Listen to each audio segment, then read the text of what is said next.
Selamat kembali di Era Entertainment. Selamat kembali di Crypto Series. Kali ini kita akan kembali mengulas Crypto Series yang ke-10.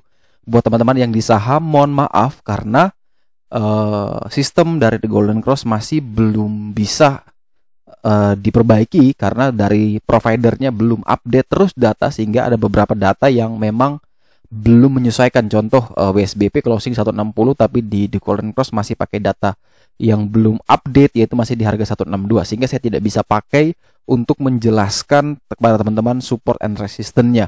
Sehingga kali ini kita akan terus membahas mengenai cryptocurrency. Dan di Crypto Series part yang ke 10 kali ini, di series yang ke-10, saya akan coba berbagi kepada teman-teman 8 sumber informasi yang bisa membantu teman-teman dalam mendapatkan informasi mengenai Bitcoin, baik itu sekedar rumor, baik itu sekedar informasi yang penting, atau untuk menambah wawasan. Dan ini yang biasa saya juga lakukan, sehingga saya menginformasikan teman-teman semoga bisa menjadi tempat referensi atau tempat tujuan juga, agar kita bisa belajar bersama-sama tentang cryptocurrency. Nah, yang pertama adalah kita masuk ke media Twitter, di mana Twitter ini nanti ada 4 orang yang menjadi istilahnya role model atau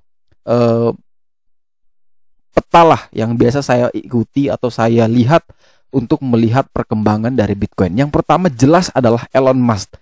Ini begitu luar biasa, ketika di tahun 2020 dia mulai nge-tweet tentang Dogecoin, maka harga Dogecoin itu naiknya gila-gilaan dari berapa sen bisa sampai menyentuh belasan ribu.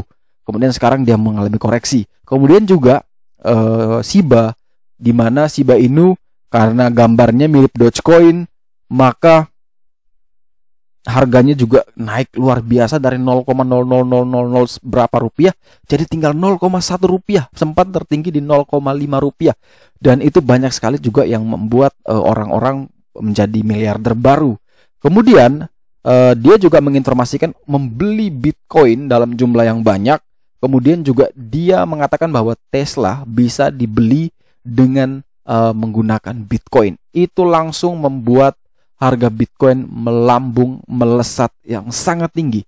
Dan semua itu hanya bisa kita baca atau kita lihat dari tweetnya. Jadi betapa luar biasa tweetnya bisa menggerakkan atau mempengaruhi hampir seluruh psikologis di dunia ini. Dan akhirnya semua memborong satu kode yang mungkin dia sebutkan. Jadi contoh, kalau dia sebutkan Doge, maka Doge itu langsung melambung tinggi.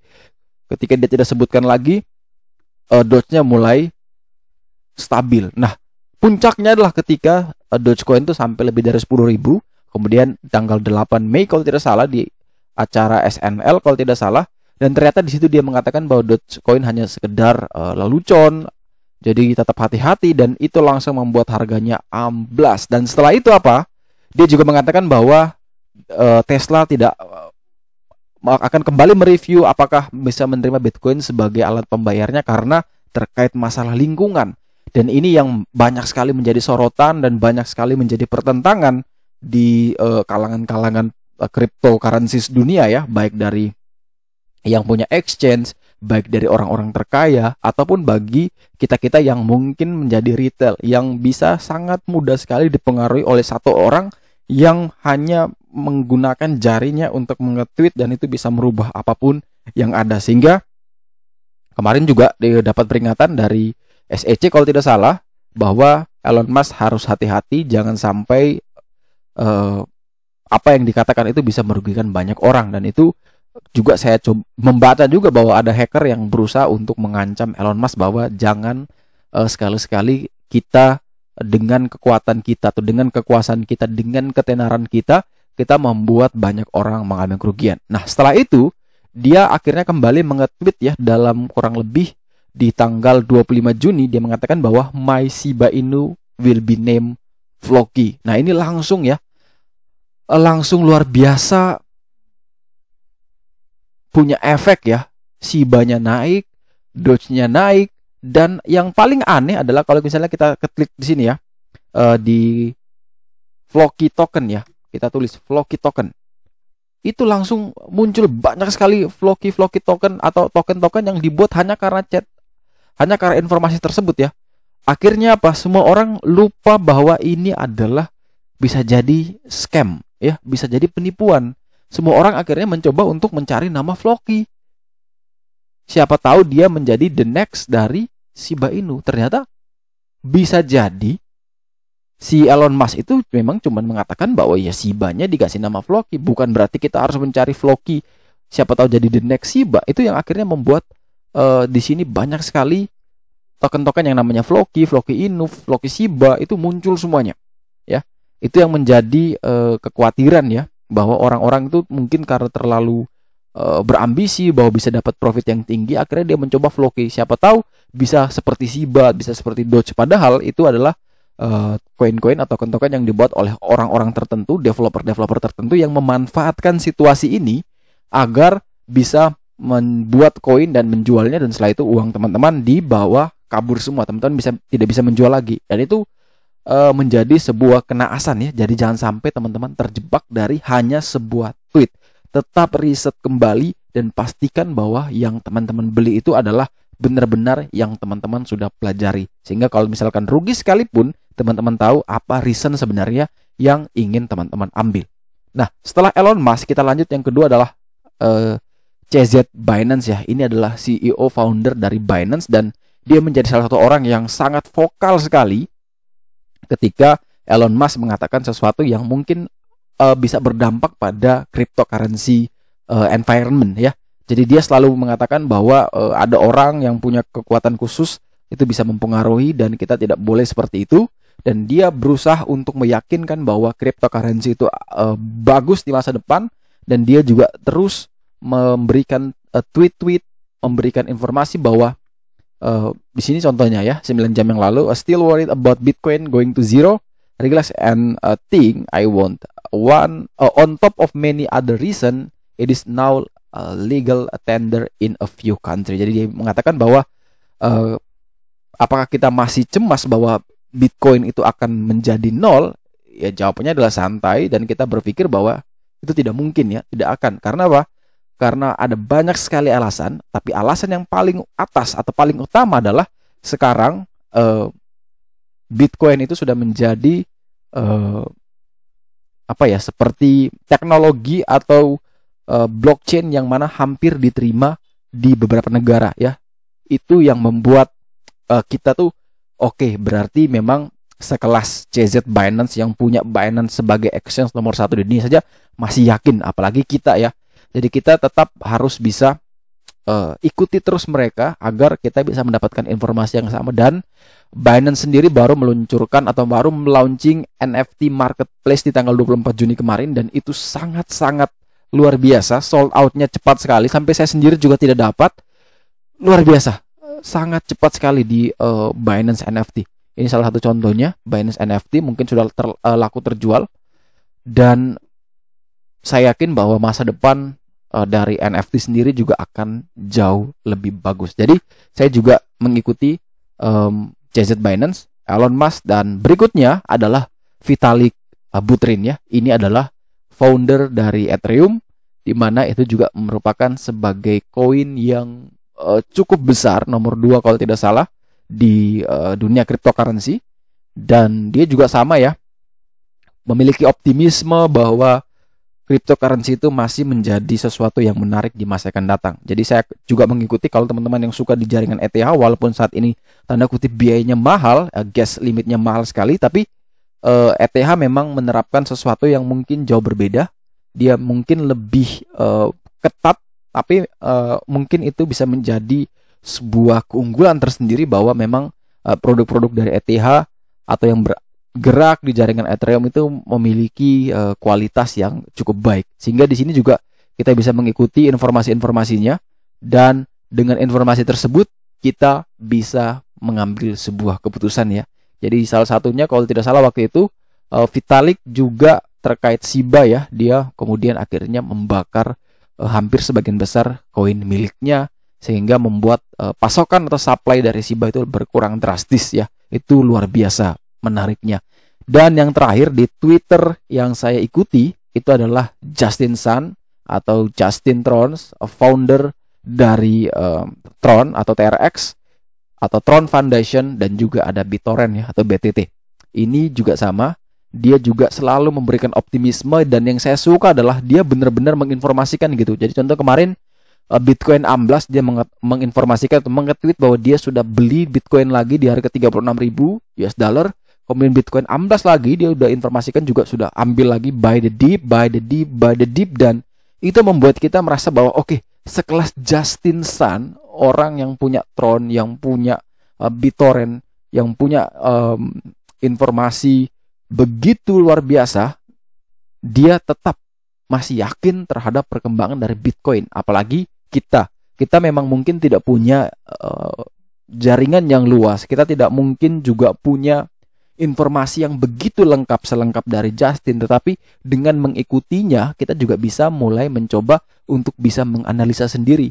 Oh, kalau dia mengatakan seperti itu, artinya kita harus coba meriset lagi apakah benar dia melakukan pembelian tersebut. Kita cek ke walletnya, apakah ada transaksi wallet di Bitcoin, mungkin di exchange tertentu, kita bisa cek di sana, dan itu bisa membuat kita lebih yakin untuk bisa kita nambah muatan, atau kita baru mungkin yang belum pernah membeli mulai ikut membeli. Karena apa? Bitcoin itu kalau kita lihat ya, mereka punya istilahnya masa halving di tahun 2013, 2017, dan nanti 2021, dan setelah itu mungkin dia akan turun ya, dia akan turun. Tapi kalau kita tarik panjang, maka jelas trennya ada selalu naik ya. Jadi kalau misalkan saya kutip dari Indra Kents ya, kalau orang lihat Bitcoin mungkin di tahun 2017 di harga 20.000 US dollar, pasti yang beli di waktu pucuk di 20.000 itu pasti banyak yang mengatakan itu adalah sial ya. Kenapa kamu beli di pucuk? Tetapi ketika dia jual di 2021, maka saya yakin orang yang ngomong di tahun 2017 pasti akan mengatakan bahwa keputusan Anda luar biasa bagusnya. Karena dari 20.000 sekarang sudah bisa mungkin mencapai berapa? Sempat di 60 ribuan. Tapi kalau misalkan ada yang beli saat ini, mungkin dikatakan nyangkut di 50.000, pasti ada yang mengatakan bahwa Anda bodoh ya. Kenapa membeli di 50.000? Tapi kalau dia punya mindset jangka panjang, dia lihat nanti mungkin 4 tahun lagi, 8 tahun lagi, 10 tahun lagi, dan saya yakin bahwa apakah Bitcoin bisa turun lagi di bawah itu? Ya kalau memang supply-nya cuma 21 juta, maka jelas bahwa itu pasti akan lambat laun pasti akan membuat demand-nya begitu tinggi, akhirnya membuat harganya naik. Sehingga teman-teman silakan kembali mereview apakah teman-teman sudah pantas dan layak atau tidak untuk hold cryptocurrency mulai dari saat ini.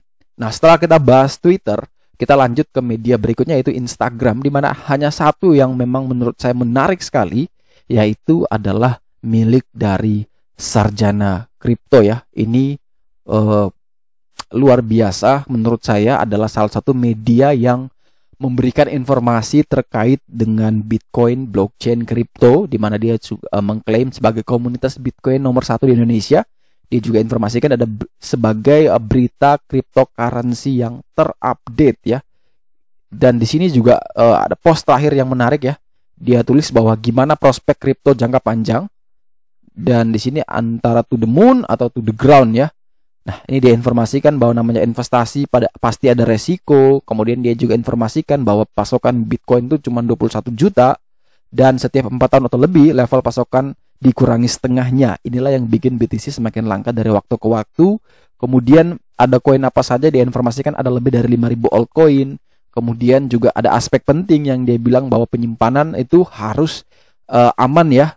Jadi bisa dikatakan wallet exchange itu relatif aman, tetapi ada orang yang masih ragu sehingga bisa pakai yang namanya hardware wallet ya. Dan juga pastikan wallet address price-nya itu disimpan baik-baik. Itu juga dia informasikan semua di sini. Dan itu sangat luar biasa kalau misalkan teman-teman juga merasa bahwa sekarang mungkin sudah punya BNB yang di harga tinggi tapi tidak mau cut loss, ya sudah, kita bisa stake ya, bisa staking di Binance biar mendapatkan bunga nantinya. Jadi daripada kita pusing lihat naik turun, ya sudah disimpan aja, di stake aja, toh nanti dapat bunga terus, nanti suatu saat kalau dia terbang kan dapatnya double ya, cuan dari bunganya plus cuan dari capital gain yang akan teman-teman dapat. Jadi media ini ya, Sarjana Kripto menjadi media yang menurut saya sangat bagus. Kalau teman-teman punya Instagram, silakan follow dia, karena di sini juga banyak sekali El Salvador sah Bitcoin sebagai devisa negara. Kemudian desainnya ya, itu sangat-sangat menarik ya, dan membuat kita tuh kalau baca itu seneng, sangat seneng. Dan selanjutnya setelah Bitcoin ini yang kelima ya, dan selanjutnya yang keenam yaitu kita punya news toko kripto ya. Toko kripto kita tahu sebagai exchange di bawah atau bekerja sama atau milik dari Binance ya. Dan juga dia punya fitur news. Fitur news ini teman-teman bisa baca sebagai tambahan referensi, di mana di sini contoh sebagai trending 1 analisa teknikal SIP, SUSI dan DOT. Kemudian ada informasi pertimbangkan 4 hal sebelum berinvestasi. Kemudian ETH bakal langka kini masuk tahap akhir. Kemudian ada analis plan B, harga Bitcoin bisa sentuh 6,5 miliar di akhir tahun 2021. Ini Cardano integrasi dengan Orion, ini tujuannya, dan semua itu teman-teman bisa baca di sini. Akhirnya teman-teman menambah wawasan terkait dunia cryptocurrency. Jadi kita itu kalau misalkan di cryptocurrency jangan mau hanya cuman sekedar terima besok koin apa yang mau naik ya, koin apa yang bagus yang bisa disimpan ya, ini koin bagus nggak ya Kak kalau di hold, saya punya koin ini sudah nyangkut, kira-kira aman nggak ya. Nah, daripada kita fokus bertanya seperti itu, mending kita menambah wawasan kita. Contoh di sini, apa itu burning coin dan apa itu tujuannya. Nah, di sini teman-teman tinggal klik, tinggal nanti baca informasi kenapa koin itu harus di burning dan tujuannya untuk apa. Nah, di sini dia katakan coin burning atau pembakaran koin merupakan sebuah proses pembakaran yang disengaja oleh pembuat koin atau developer untuk menghilangkan koin dari sirkulasi atau untuk mengurangi pasokan koin yang tersedia sehingga koin tersebut tidak dapat digunakan kembali. Hal tersebut didasari untuk mengikuti prinsip ekonomi pasar dalam menghitung harga penawaran serta permintaan. Jadi kalau misalkan supply itu berkurang namun permintaan demand-nya masih tinggi, akhirnya membuat harga koin itu naik. Kalau supply-nya banyak, demand-nya sedikit, jelas pasti akan banyak sale di sana. Sehingga itulah konsep untuk di burning. Nah, ini kita dapat informasi lagi kalau kita membaca. Jadi kalau kita mau menambah wawasan, kalau kita mau bahwa uang kita itu aman, ya kita harus banyak-banyak belajar. Dan salah satunya adalah di news.tokocrypto.com. Selanjutnya nomor 7 medianya adalah Koinvestasi. Ini platform media yang menurut saya secara desainnya begitu bagus, luar biasa bagusnya. Dimana kalau teman-teman perhatikan ini clean banget, menurut saya rapih banget. Mereka mengklaim sebagai platform Indonesia terkemuka untuk acara dan informasi terkait mata uang kripto, aset digital, dan teknologi blockchain. Dan ini menurut saya luar biasa. Teman-teman bisa melihat banyak sekali hal di sini, mulai dari teman-teman bisa mengklik beli Bitcoin. Nanti di sini dia akan informasikan bagaimana caranya. Kemudian juga dia bisa kasih informasikan teman-teman ada pengertian, ada sejarah, legalitas, sifat mengapa Bitcoin berharga dan mengapa Bitcoin itu fluktuatif. Ini sudah ada semua di sini, dan pertanyaan penting pun teman-teman bisa tanya semua di sini, dia bisa kasih ya. Contoh, apa itu Bitcoin? Bitcoin adalah mata uang digital. Kemudian bagaimana cara membeli Bitcoin dengan rupiah? Bisa melalui bursa atau exchange aset kripto lokal yang menerima rupiah. Dan semua itu teman-teman bisa baca di sini ya. Itu luar biasa menariknya. Dan di sini juga teman-teman bisa mendapatkan informasi mengenai trading Bitcoin, DeFi, blockchain, dan itu mining Bitcoin dan Bitcoin gratis. Semua teman-teman dapat di sini. Selain itu juga ada perbandingan aplikasi Bitcoin ya. Ada aplikasi beli, ada aplikasi miningnya, ada aplikasi trading, dan ada aplikasi dompet atau walletnya.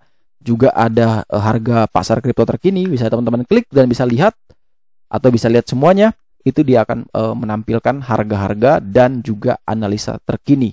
Kemudian ada editor choice-nya juga luar biasa. Dogecoin masih terus berjuang naik 50% setelah koreksi pasar. Kemudian ada berita terkait. Ini terkait 1 bulan lalu dia mengatakan 3 kripto blockchain potensial untuk mengamankan portfolio. Kemudian ada glitch. Kita bisa mengenal lebih dalam dan semua ini dibahas di sini begitu detail. Contoh kita buka satu, Dogecoin masih terus berjuang ya. Ini dia membahas satu persatu dan semuanya itu gratis teman-teman dapatkan di sini. Dan ini membantu kita menambah wawasan menambah pengetahuan kita agar kita tidak ketinggalan dengan informasi atau dengan perkembangan dari kripto. Jadi sekali lagi, kalau kita mau sukses ya minimal kita mau berusaha sedikit, setidaknya kita mau membaca dan kita bisa mengerti. Jadi jangan mau ditipu sama orang lain ya. Itu poin pentingnya. Dan yang terakhir nomor 8, ini adalah versi Inggrisnya, yaitu Cointelegraph ya. Mengklaim sebagai the future of money, tagline-nya the future of money. Dan di sini juga dia informasikan berbagai hal ya. Contohnya editor choice. Dia mengatakan Colombian capital support blockchain and emerging tech with a $2.3 million fund. Ini luar biasa.